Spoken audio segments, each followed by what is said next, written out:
Hello everyone, you are welcome to our YouTube channel.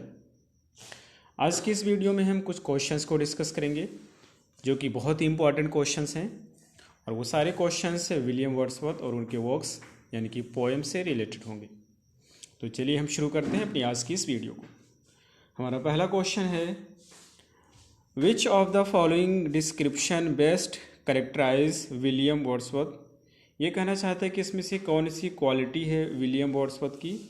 First है a static poet, second है a leg poet, third है अ renaissance poet और fourth है a new classical poet. तो ये basically माने जाते हैं अ लेग पोएट। इसका सेकंड करेक्ट आंसर है। क्वेश्चन नंबर सेकंड है, which of these was not a leg poet. इसमें से कौन सा लेग पोएट नहीं है। फर्स्ट है विलियम वर्ड्सवर्थ, सेकंड है रॉबर्ट सूदे, थर्ड है जॉन कीट्स और फोर्थ है सैमुअल टेलर कॉलरिज। सही आंसर है थर्ड, जॉन कीट्स को लेग पोएट नहीं माना जाता है या ये नहीं है। क्वेश्चन नंबर थर्ड है, what was the name of his great friend who helped him right the great 1798 work which reshaped poetry. ये कहना चाहते हैं कि इनका वो कौन सा फ्रेंड था जिसने इनकी मदद की एक बहुत ही अच्छे वर्क को लिखने में। बेसिकली उस वर्क का नाम है लिरिकल बैलेट्स। तो उसमें इनकी जो हेल्प की थी उसका नाम था सैमुअल टेलर कॉलरिज। ये इनका बहुत ही अच्छा फ्रेंड था और इन्हीं दोनों लोग की पोएम को पब्लिश किया गया था लिरिकल बैलेट्स में, जिसको पब्लिश किया गया था फर्स्ट टाइम 1798 में, जो कि पोएट्री का एकदम नज़रिया है बदल दिया था। कुछ अलग तरीके से इन्होंने इंट्रोड्यूस किया था पोएट्री को। क्वेश्चन नंबर फोर्थ है, which of these poets work did Wordsworth not admire. ये कहना चाहते हैं इसमें से किस पोएट का वर्क है जिसको वर्ड्सवर्थ ने एडमायर नहीं किया है, जिसकी वर्ड्सवर्थ ने तारीफ नहीं की है। तो फर्स्ट है जॉन मिल्टन, सेकंड है जॉन स्पेंसर, थर्ड है सैमुअल टेलर कॉलरिज, फोर्थ है अलेक्जेंडर पोप और फिफ्थ है पर्सी बिशे शेली। सही आंसर है fourth, Alexander Pope. Question number 5 है, where does the solitary reaper take place. ये कहना चाहते हैं कि सोलिटरी रीपर जो है उसकी सेटिंग कहाँ पे है। बेसिकली क्या होता है कि सोलिटरी रीपर एक पोएम है। जब वर्ड्सवर्थ एक ट्रिप पे जा रहे होते हैं तो रास्ते में उनकी मुलाकात एक लड़की से होती है जो कि फसल काट रही होती है। उसी पे ये पोएम बेस्ड है और इसकी सेटिंग स्कॉटलैंड में होती है। इस पोएम को मैंने डिस्कस भी किया है, यदि आप उस वीडियो को देखना चाहें तो प्लेलिस्ट से देख सकते हैं। तो इसकी सेटिंग है स्कॉटलैंड। सही आंसर इसका ए है। क्वेश्चन नंबर 6 है, who is singing in the solitary reaper. Solitary reaper में कौन गा रहा होता है। फर्स्ट है अ म्यूज, सेकेंड है सर्कल ऑफ टेम्पट्रेसेस और सी यानी कि थर्ड है अ ब्यूटीफुल गर्ल, डी है अ गॉडेस। तो इसका सही आंसर सी है यानी कि अ ब्यूटीफुल गर्ल। क्वेश्चन नंबर 7 है, how will the speaker of the solitary reaper remember the young girl. यानी कि जो सोलिटरी रीपर जो है उसको स्पीकर यानी कि वर्ड्सवर्थ किस तरह से याद रखेंगे फ्यूचर में। तो यह he will keep a small painting of her with him, second है he will carry her song in his heart, third है he forgets her, the second he leaves her और थर्ड है the two will correspond through letters. तो इसका सही answer है second, यानी कि वो उसके सॉन्ग को अपने दिल में हिफाजत करके रखेंगे या सुरक्षित करके रखेंगे। क्वेश्चन नंबर 8 है, what is rare about the solitary reaper. Solitary reaper के बारे में क्या चीज़ जो है बहुत ही कम ऐसा होता घटित होता है पोएम में, कहना चाहते हैं। It takes a place in Scotland, it is about a beautiful girl, it is broken into 4 stanzas, it does not come from Wordsworth own experience. इसका सही आंसर है फोर्थ, क्योंकि ये उनकी खुद की एक्सपीरियंस में नहीं लिखा गया है। क्वेश्चन नंबर 9 है, who is London 1802 addressed. London 1802 एक बेसिकली सोनेट है जिसको हमने उस पर भी वीडियो बनाई है, आप उसको प्लेलिस्ट से जा कर के देख सकते हैं। और इसमें ये एड्रेस करते हैं, संबोधित करते हैं मिल्टन को। तो इसमें से सही आंसर आपका हो जाएगा जॉन मिल्टन। क्वेश्चन नंबर 10 है, why does Wordsworth want Milton to come back in London 1802। वो क्यों चाहते हैं कि मिल्टन दोबारा से लंदन में वापस आएं, जो कि मर चुके हैं? तो इसमें ऑप्शन पहला है he wants to know where Milton has gone. Second है he wants Milton to show England how to be virtuous again. Third है he feels that Milton owes his life to the English people. और fourth he wants Milton to save himself by saving others. इसका सही answer है second.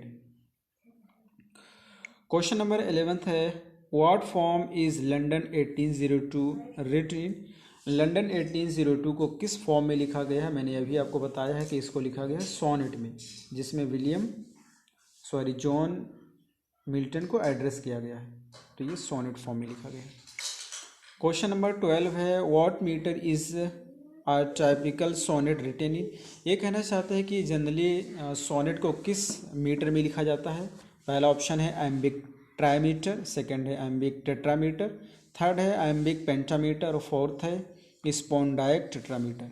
सही answer इसका है एम्बिक pentameter यानी कि थर्ड। जनरली सोनेट्स को इसी मीटर में लिखा जाता है।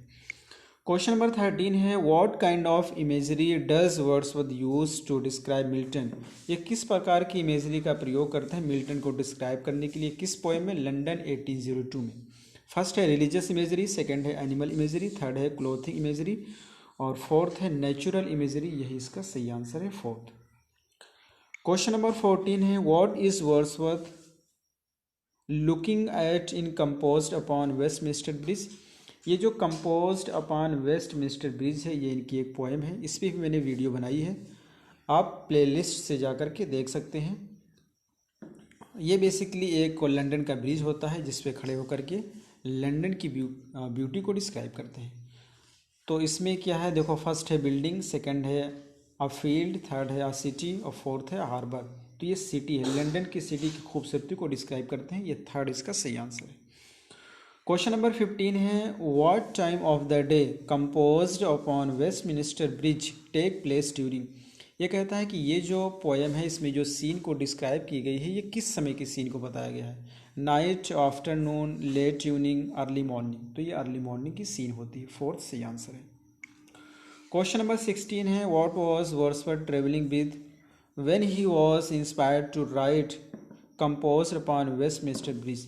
ये कहना चाहते हैं कि जब इन्होंने ये पोएम कंपोज किया था कंपोज अपॉन वेस्टमिंस्टर ब्रिज, तो ये किसके साथ ट्रेवल कर रहे थे? ऑप्शंस आपके पास है his college professor, his mother, his wife, his sister Dorothy. सही आंसर है फोर्थ, वो अपनी सिस्टर द्रोथी के साथ ट्रेवल कर रहे थे उसमें। क्वेश्चन नंबर 17 है in which poem does Wordsworth write come forth into the light of things let nature be your teacher. ये जो पोएम बेसिकली है ये पोएम टेबल स्टैंड पोएम है जिस पे भी हमने वीडियो बनाई है। आप प्ले लिस्ट से जा कर के उस वीडियो को वॉच कर सकते हैं, सारे कॉन्सेप्ट आपके क्लियर हो जाएंगे। इस पोएम में बेसिकली रीडर वर्ड्सवर्थ जो होते हैं वो एक व्यक्ति को कहते हैं कि आप जो है किताबों को पढ़ना बंद कर दीजिए और किताबों से बाहर आइए नेचर की दुनिया में। तो इसमें ऑप्शंस आपके पास हैं a wandered lonely as a cloud, second है द टेबल स्टैंड, थर्ड है द सोलिटरी रीपर और फोर्थ है the world is too much with us. तो ये क्या कहना चाहते हैं? ये जो लाइन है किस पोएम की है? ये है द टेबल स्टैंड। ठीक है। कम fourth in the light of things, ये कहना चाहते हैं कि मेरे प्यारे दोस्त आप चीज़ों की रोशनी में आइए, यानी कि ये कहना चाहते हैं कि चीज़ों के टच में आइए, वस्तुओं के टच में आइए। Late nature be your teacher, और नेचर को अपना टीचर बनाइए, प्रकृति को अपना टीचर बनाइए। क्वेश्चन नंबर 18 है what does Wordsworth tell his friend to stop doing in the table stand.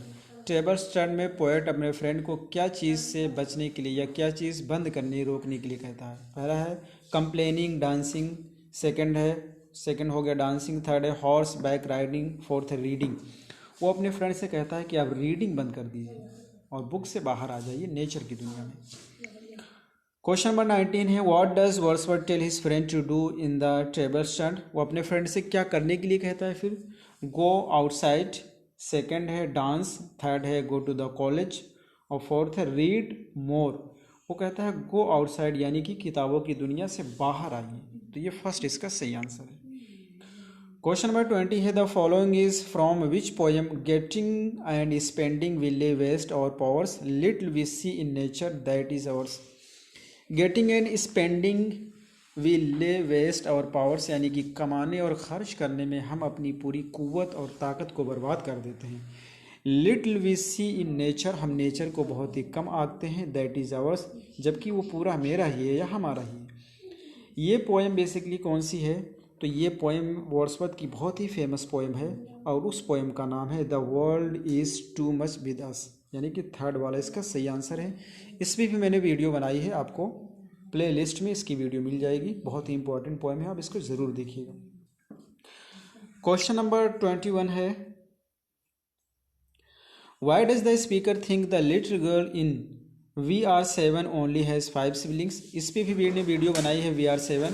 इसमें जो एक लड़की होती है जो बेसिकली 7 सिस्टर्स होती है, जिसमें से उसकी 2 जो सिस्टर हैं उनकी डेथ हो चुकी है, लेकिन वो ऐसा मानती है कि उसकी सिस्टर अभी वो अपने आप को 7 सिबलिंग्स काउंट करती है, यानी कि उसकी एक सिस्टर एक ब्रदर एक्सपायर कर गए हैं लेकिन अभी अपने आप को 7 काउंट करती है। और पोएट कहता है कि अपने आप को 7 क्यों मानते हो, आपको 5 मानना चाहिए। इसी पे ये पोएम है बेसिकली, अब इस पे वीडियो बनाई गई है, वहाँ से देख सकते हैं। फर्स्ट ऑप्शन आपके पास है he only sees 5 brothers and sisters, he knows her mother, he thinks she is a liar, 2 of her siblings are dead. और यही इसका सही आंसर है क्योंकि उसकी 2 सिबलिंग्स मर चुके हैं, एक ब्रदर और एक सिस्टर। क्वेश्चन नंबर 22 है who did Wordsworth right VR7 with. ये किसके साथ उन्होंने लिखा, यानी कि अब किसके साथ जा रहे थे? तो ये ऑप्शन है John Milton, William Blake, Samuel Coleridge और डोरोथी वर्ड्सवर्थ। सही आंसर इसका है सैमुअल टेलर कॉलरिज, यानी कि इसका थर्ड सही आंसर है। क्वेश्चन नंबर 23 है what does the girl in VR7 like to do near her dead siblings. ये कहना चाहते हैं कि जो ये पोएम है VR7 में, इसमें जो बच्ची है, जिस बच्ची की एज अभी 8 साल की होती है, वो अपने मरे हुए भाई बहनों के पास जाकर क्या करती है? तो इसमें क्या है, पहला है dance with her other siblings, make flower necklaces, sleep in the grass, sew, sing and eat her dinner.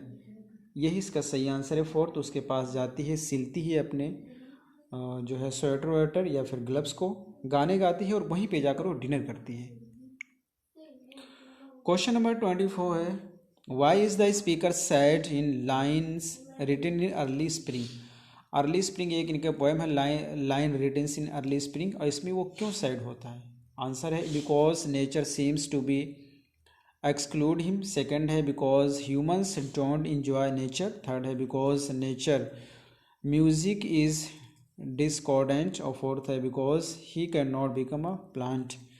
इसका सही आंसर है सेकंड है, वो कहना चाहता है कि व्यक्ति जो है नेचर को एंजॉय नहीं करते हैं, यही इसका सही आंसर है। 25 नंबर का क्वेश्चन है where is lines written in early spring set. इसकी सेटिंग कहाँ है पोएम की?